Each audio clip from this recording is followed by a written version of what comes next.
Oh my God, I can't believe this. At 2:13 a.m., my wife's phone lit up again. I wasn't trying to spy on her, but what I found that night made me question everything I thought I knew about the woman I married. Because by morning, I realized something terrifying. I didn't know my wife at all. For years, I believed I understood Emily Carter. We met the way most people do, through ordinary circumstances that slowly turned into something meaningful. She laughed easily, remembered small details about people, and had a way of making every room feel calm just by being in it. Our life together wasn't perfect, but it was steady, and for a long time, steady felt like enough. There were routines we never questioned, habits we shared without thinking, and a quiet assumption that nothing between us would ever truly change. But looking back now, I can see the shift began long before that night, hidden in moments I chose to ignore because they didn't fit the version of her I wanted to believe in. It started with small things, the kind most people would brush off. Emily began taking her phone everywhere, even places she never used to. She would flip it over when a message came in, her smile fading just slightly, before she looked back at me like nothing had happened. At first, I told myself it was work, or maybe a friend going through something difficult. That explanation worked for a while, until it didn't. She changed her password, something she had never done before, and when I asked about it, she laughed it off in a way that felt rehearsed, like she had already prepared that answer long before I asked the question. There were nights she stayed up later than usual, and the soft glow of her screen lighting up her face while I pretended to be asleep, and mornings when she seemed distant, like part of her was somewhere else entirely. It wasn't one big moment that made me suspicious. It was the accumulation of small inconsistencies that slowly built into something I couldn't ignore anymore. Before we go deeper into this story, let us know in the comments where you're watching from. We'd love to hear from you, and don't forget to hit that subscribe button so you never miss any of our upcoming videos. Because what happened next is something I never expected, and it changed the way I look at trust, at relationships, and even at myself. That night, when her phone lit up again, something felt different. The message lingered longer than usual, the screen glowing just enough to catch my attention. I tried to ignore it. I really did. I told myself to turn away, to respect her privacy, to trust the person I had built a life with. But there's a point where curiosity stops feeling like a choice and starts feeling like a necessity, and I had reached that point without even realizing it. My heart was racing in a way I couldn't explain, like some part of me already knew that whatever was on that phone would change everything. I picked it up slowly, careful not to wake her, my hands unsteady as I stared at the lock screen. One notification, just a name I didn't recognize, and a short message that didn't make sense on its own. That should have been where I stopped, but it wasn't. I told myself I just needed clarity, just one answer to put my mind at ease, and then I would put it back and pretend none of this had happened. But clarity has a way of revealing more than you're ready for. I tried the obvious passwords first, the ones that used to work, the dates that mattered to both of us, the simple combinations we had shared for years. None of them worked. Each failed attempt made my chest tighten a little more, not because I couldn't get in, but because I realized how much had changed without me noticing.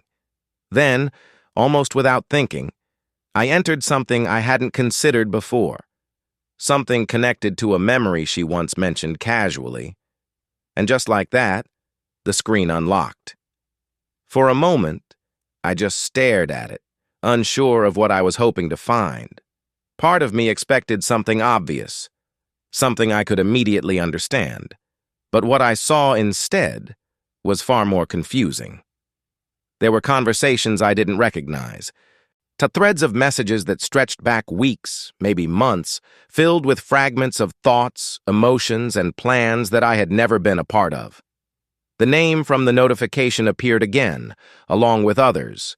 And as I scrolled, a pattern began to form, one that didn't fit the life I thought we were living. The tone wasn't what I expected either. It wasn't just casual conversation, and it wasn't something I could easily label. It was deeper, more personal, filled with details that made it clear this wasn't something new. This had been going on for a long time, quietly, consistently, right beside me. The more I read, the harder it became to breathe normally. There were messages that hinted at plans, at decisions already made, at a version of Emily I had never seen before. She talked about feeling trapped, about needing space, and about wanting something different from the life we had built together. At first, I thought it meant there was someone else, that all of this was leading to something I could at least understand, even if it hurt. But the deeper I went, the more complicated it became. This wasn't just about another person, it was about me, about us, about things I had said and done that I barely remembered, moments she had experienced very differently from how I had. It was like reading a story about my own life, written from a perspective I had never considered, and it didn't paint me in the way I expected. I kept scrolling, unable to stop, each message pulling me further into something I wasn't prepared for.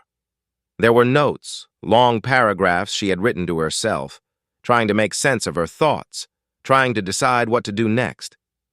And she described conversations we had in ways that made them feel entirely different, moments I thought were normal that she experienced as something else entirely. She questioned whether she could keep living the way we were, whether she could continue pretending everything was fine when it clearly wasn't, at least not for her. And then there were the plans, vague at first, but becoming more defined as time went on. Plans to leave, to start over, to build a life that didn't include me in the way I had always assumed it would. By the time I put the phone down, the room felt different, like the air itself had changed. Emily was still asleep beside me, exactly as she had been before I picked up the phone, but now I couldn't look at her the same way. Every memory we shared, every moment I thought I understood, felt uncertain, like I had only been seeing one side of something much more complicated. I wanted to wake her up, to ask her everything, to demand an explanation that would somehow make all of this make sense. But I didn't. Instead, I sat there in silence, trying to process what I had just seen, trying to figure out how we had gotten to this point without me realizing it sooner. Because the truth was, whatever I thought I had discovered that night, it wasn't just about her secrets. It was about everything I had failed to notice, everything I had misunderstood, and everything I was about to confront whether I was ready or not. I didn't sleep that night. I couldn't. Every time I closed my eyes, fragments of those messages replayed in my head, each one reshaping something I thought I understood about my own life. By morning, Emily moved through the house like nothing had changed, like the night before had been completely ordinary. She made coffee, asked if I had plans for the day, even smiled at something on her phone, and for the first time, I noticed how carefully she controlled what I could see. It wasn't obvious, not in a way anyone else would notice, but once you see it, you can't unsee it. The slight tilt of the screen, the way her thumb moved faster when I walked past, the subtle shift in her tone when I asked simple questions. It wasn't just distance anymore, it was intention, and that realization sat heavy in my chest as I tried to act like everything was normal. I told myself I needed more information before I said anything, something clear enough that I couldn't misinterpret it later. That's how I justified going back to her phone again. Then this time when she left it unattended for just a few minutes longer than usual. It wasn't about curiosity anymore. It was about understanding what I had stepped into. The messages from the night before were still there, but now I looked at them differently, slower, paying attention to details I had missed in my panic. Names appeared more frequently, some saved, some not, and each one seemed to represent a different version of Emily's life, one that existed parallel to mine without ever intersecting. I opened older conversations, scrolling further back, watching the timeline unfold in reverse. And what I found didn't feel sudden at all. It felt gradual, like something that had been building for a long time while I stood still, convinced nothing was changing. There were references to events I remembered, but the way she described them felt unfamiliar, like we had lived through entirely different experiences.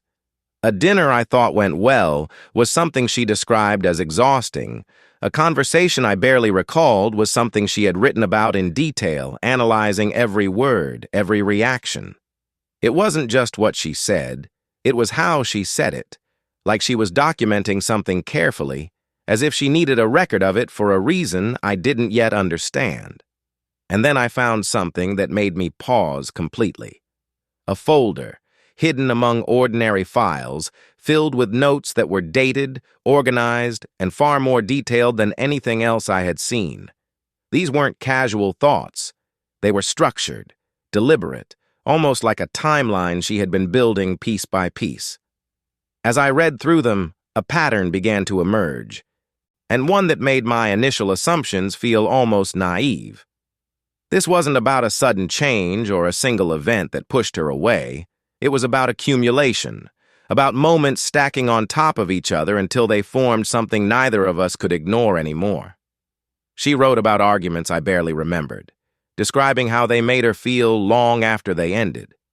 She noted changes in my behavior, things I would have dismissed as stress or routine. But to her, they meant something more. There were entries about nights I came home late, about the way I spoke when I was frustrated, about the silence that followed certain conversations. It was like seeing myself through a lens I had never considered, and the image wasn't one I recognized. I kept going, even when part of me wanted to stop, because by that point, stopping felt worse than knowing. The further I went, the clearer it became that whatever Emily was dealing with, she hadn't shared it with me directly. Instead, she had been processing it somewhere else, building a version of our reality that I had never been invited into. And then I came across something that shifted everything again. It wasn't just notes or messages, it was recordings. Short clips labeled with dates, each one tied to a specific moment. I hesitated before opening the first one, unsure if I was ready to hear what I might find. But the hesitation didn't last long. I pressed play, and suddenly, I was listening to my own voice, captured in a moment I didn't even realize had been recorded. The conversation sounded familiar, but hearing it from that perspective was different. The tone, the pauses, the things left unsaid, and they all carried a weight I hadn't noticed before. I listened to more, each one adding another layer to something I was only beginning to understand. This wasn't random, it wasn't impulsive, it was intentional, planned, and deeply personal. Emily wasn't just reacting to something, she was preparing for something, documenting her experience in a way that suggested she expected it to matter later. And that realization brought me back to the messages, the ones that had started all of this. They weren't just conversations, they were part of a larger picture, one that connected everything I had seen so far into something far more serious than I had imagined. I went back to the threads, this time focusing on context rather than content, looking for patterns instead of individual lines. And the person I had assumed was at the center of everything didn't appear the way I expected. There was no obvious emotional attachment, no clear sign of the kind of relationship I had convinced myself existed. Instead, the tone was measured, careful, almost clinical at times, like they were discussing something important but trying to keep it controlled. References to meetings, to decisions, to steps that needed to be taken, all written in a way that felt deliberate. And then there was one message that stood out from the rest, not because of what it said, but because of how final it felt. It wasn't long, it wasn't dramatic, but it carried a weight that made everything else fall into place. I read it more than once, trying to understand what it meant in the context of everything I had just seen. It didn't mention me directly, but it didn't need to. By that point, I knew exactly where I fit into all of this, even if I didn't fully understand why. The realization didn't come all at once. It built slowly, piece by piece, until it was impossible to ignore. Whatever I thought I was uncovering when I first picked up her phone, it was only the surface of something much deeper, something that had been unfolding quietly for longer than I cared to admit. And as I sat there, holding the device that had just changed everything, one thought kept repeating in my mind, louder each time. This wasn't just about discovering who she really was. It was about confronting who I had been all along and whether I was ready to face what that meant. I wish I could say I stopped there, that I put the phone down and chose not to see anything else, but that wouldn't be true. By that point, I was already too far in, and the need to understand had taken over everything else. The message that stood out kept pulling me back, not because it was dramatic, but because of how final it felt, like a decision had already been made and I was only just catching up to it. I read through the surrounding conversation again, slower this time, paying attention to what wasn't being said as much as what was. There were references to timelines, to steps that needed to happen in a certain order, to preparation that had clearly been ongoing long before I ever noticed something was wrong. It didn't feel emotional in the way I expected. It felt structured, like a plan that had been carefully thought through, adjusted and refined over time. I started noticing dates, matching them to moments in our life that I could remember, and that's when things became harder to ignore. A weekend trip I thought brought us closer was mentioned as a turning point for a completely different reason. A conversation I barely remembered was something she had revisited multiple times, analyzing it from different angles, trying to make sense of something I didn't even realize I had done. The more I connected those details, the more it became clear that while I had been moving forward, she had been documenting, evaluating, and quietly deciding what her future would look like. It wasn't sudden, and it wasn't careless.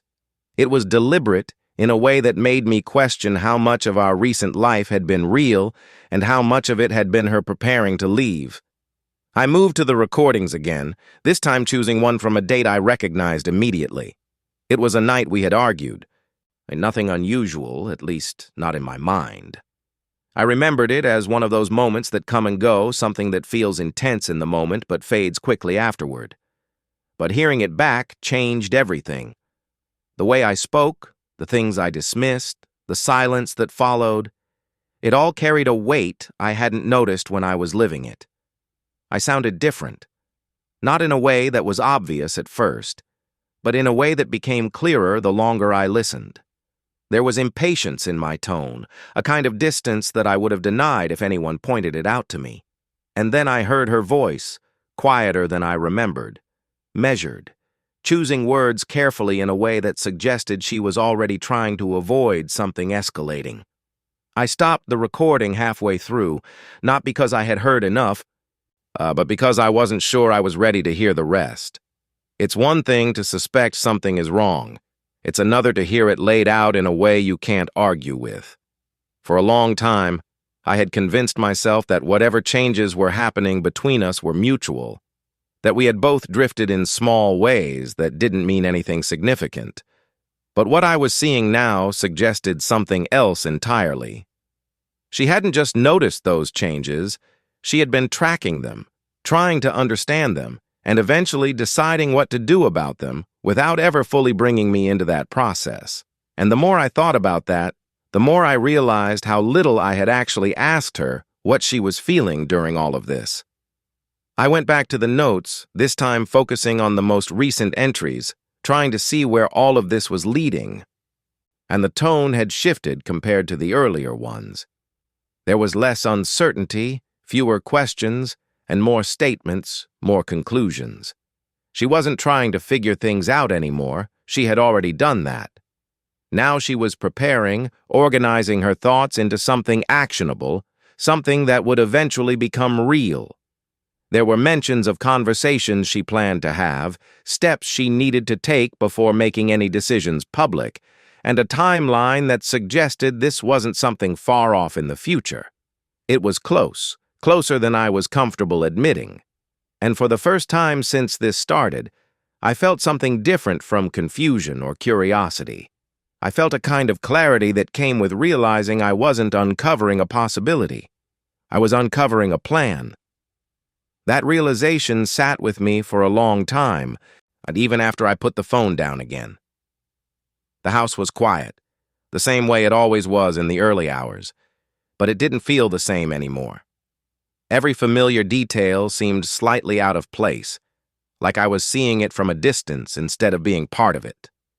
Emily was still asleep in the next room, unaware of what I had just seen, unaware that the version of our life she had been quietly stepping away from had finally caught up to me. And as I sat there, trying to process everything, one question kept coming back, not about what she had done, but about what I had missed. Because the more I thought about it, the harder it became to ignore the possibility that none of this had happened suddenly. It had been there, in small moments, in conversations I didn't fully listen to, in changes I chose to overlook because they were easier to ignore than to confront. Morning came the way it always does, gradually, without asking whether you're ready for it or not. Emily woke up, went through her routine, and for a while, I watched her the same way I had the day before, but now with a different understanding. Every movement, every expression, every word felt like part of something larger, something I had only just begun to see. I wanted to say something, to ask her directly, to bring everything out into the open, but I didn't. Not yet. Because as much as I needed answers, I also needed to understand what I was walking into and whether I was prepared for whatever came next. And deep down, there was a part of me that already knew this wasn't going to be a simple conversation. This was the kind of moment that changes things permanently, the kind you don't come back from the same way you went in. So instead, I waited. I paid attention in a way I hadn't before, noticing the details I used to overlook, listening more carefully to what she said and what she didn't. And the more I did that, the more everything I had seen on her phone started to align with the reality in front of me. The distance, the carefulness, the way she seemed to be moving through our life with a quiet sense of purpose, all of it pointed in the same direction. She had already made up her mind. The only thing left was when and how she would finally say it out loud. And as that realization settled in, I understood something else that was even harder to accept. Whatever happened next wasn't just about her decision. It was about whether I was ready to hear it and what I would do once I did. I don't remember deciding to confront her. It wasn't a single moment where I made up my mind. It was more like something that had been building quietly inside me, finally reached a point where staying silent felt impossible. That evening, everything felt heavier than usual, like the air itself was waiting for something to happen. Emily moved through the house the same way she had for days, calm, controlled, almost distant, and for the first time, I realized that whatever she was preparing for, she wasn't unsure about it anymore. She had already accepted it, and somehow that made it harder for me to pretend I didn't know what was coming. I watched her for a while, noticing the small things again, the way she avoided certain topics, and the way her attention drifted when I spoke, and I understood that if I didn't say something now, I might never get the chance to say it at all. It started simply, without the kind of drama I had imagined in my head. I asked her if we could talk, and for a brief second, something in her expression changed. Not surprise, not fear, but recognition, like she had been expecting this moment even if she didn't know exactly when it would happen. She agreed without hesitation, which somehow made it more difficult for me to find the words. We sat across from each other, the same way we had countless times before, but this felt different in a way that was hard to explain. There was no pretending now, no space left for small talk or distractions. It was just the two of us, and everything that had been left unsaid between us for far too long. I didn't accuse her the way I thought I would. I didn't raise my voice or demand answers. Instead, I said something much simpler, something that felt almost inadequate compared to everything I had seen. I told her I knew something was wrong, that I could feel the distance between us, and that I didn't understand why. For a moment, she just looked at me, her expression steady, her eyes searching my face like she was trying to decide how much to say. And then she spoke, not defensively, not angrily, but with a kind of calm honesty that caught me off guard. She said she had been waiting for me to notice, not in a way that would lead to an argument, but in a way that would lead to a real conversation. And when that didn't happen, she stopped expecting it. There was a pause after that, one that felt longer than it probably was. And in that silence, I realized how much I had assumed without ever actually asking her what she was feeling. I wanted to tell her everything I had found, to explain why I was sitting there asking these questions now instead of weeks or months ago, but something stopped me. Instead, I asked her directly if she was planning to leave. The question hung between us, heavier than anything else I had said, and for the first time since we started talking, her composure shifted slightly. She didn't answer right away, and in that hesitation I felt something I hadn't allowed myself to feel until then. Not anger, not confusion, but the quiet realization that I already knew the answer. When she finally spoke, it wasn't dramatic. She didn't try to soften it or make it easier to hear. She simply said yes, not immediately, not without thought, but eventually, and that she had been trying to figure out how to do it in a way that wouldn't turn everything into something worse than it already was.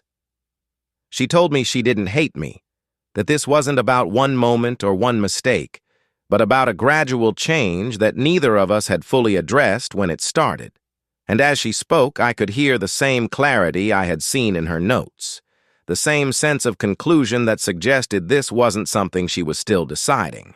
She had already decided.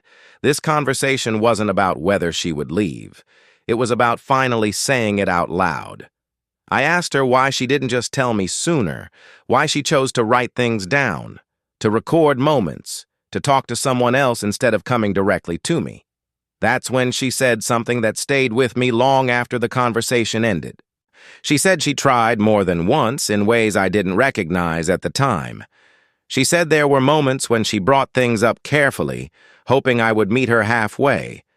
But when those moments passed without change, she started to feel like she was the only one trying to fix something that required both of us. The notes weren't meant to replace a conversation. They were what she turned to when the conversation didn't go anywhere. And the recordings weren't about proving anything to someone else. They were about making sure she wasn't imagining things, about understanding her own experience in a way that felt real. Hearing that forced me to think back in a way I hadn't before, to reconsider moments I had dismissed, conversations I had ended too quickly, times when I chose comfort over understanding because it was easier in the moment. It's not that I didn't care, at least not in the way I would have described it, but caring without listening, without paying attention, doesn't always translate the way you think it does. And as much as I wanted to find a clear point where everything went wrong, something I could point to and say, this is where it changed, the truth was more complicated than that. It wasn't one moment. It was many small ones, spread out over time, each one subtle enough to ignore on its own, but significant enough to matter when you put them together. I didn't tell her about the phone right away. I don't know why. Maybe because I realized that what I had found wasn't something she was trying to hide in the way I originally thought. It was something she had been living with quietly. It's something she had been trying to process in the absence of the kind of conversation we should have been having all along. Instead, I asked her what she needed now, not in a general sense, but in a real, immediate way. And her answer, again, was simple. She needed space, time to step away from what we had been and figure out what she wanted moving forward. She wasn't asking for a dramatic ending or a final decision that night. She was asking for the opportunity to be honest about where she was, something we both should have done much earlier. The conversation didn't resolve everything. It didn't fix what had already happened or erase the distance that had built up between us. But it changed something important. It shifted us from assumptions and silence to something more direct, even if it was uncomfortable. And as difficult as it was to hear her say she was planning to leave, it was harder to ignore the part of me that understood why. Not in a way that made it easier, but in a way that made it real. Because the truth was, the stranger I thought I had discovered through her phone wasn't entirely unfamiliar. She was someone shaped, at least in part, by the way I had shown up in our relationship, by the things I paid attention to and the things I didn't. Later that night, after the conversation had ended and the house had gone quiet again, I sat alone thinking about everything that had happened, not just in the past few days, but over the years leading up to this point. It's easy to believe you know someone when your understanding of them is based on the version of them that fits comfortably into your life. It's harder to accept that people change, not suddenly but gradually, in ways that reflect their experiences, their feelings, and the environment they're in. And sometimes, without realizing it, you contribute to that change in ways you never intended. I thought back to the moment that started all of this, the phone lighting up in the middle of the night, the decision to look, the assumption that I was uncovering something hidden from me. But what I found wasn't just her story. It was ours, seen from a different perspective, one that forced me to confront things I hadn't been willing to see before. And in that sense, the account I hacked didn't reveal a stranger as much as it revealed a reality I had avoided, because the distance, the silence, the changes, they weren't new. And they were the result of something that had been happening slowly, quietly, over time. By the time morning came again, I understood something that hadn't been clear before. The question wasn't whether I had married a stranger. It was whether I had taken the time to truly know the person beside me as she changed, as we both changed, and whether I had done enough to make sure she felt known in return. Because relationships don't fall apart all at once. They shift, they stretch, they weaken in places you don't always notice until the structure is no longer what it used to be. So if there's one question I keep coming back to after all of this, it's not about what I found on her phone, or even about the decision she made to leave. It's this: if you were in my position, would you have seen it sooner?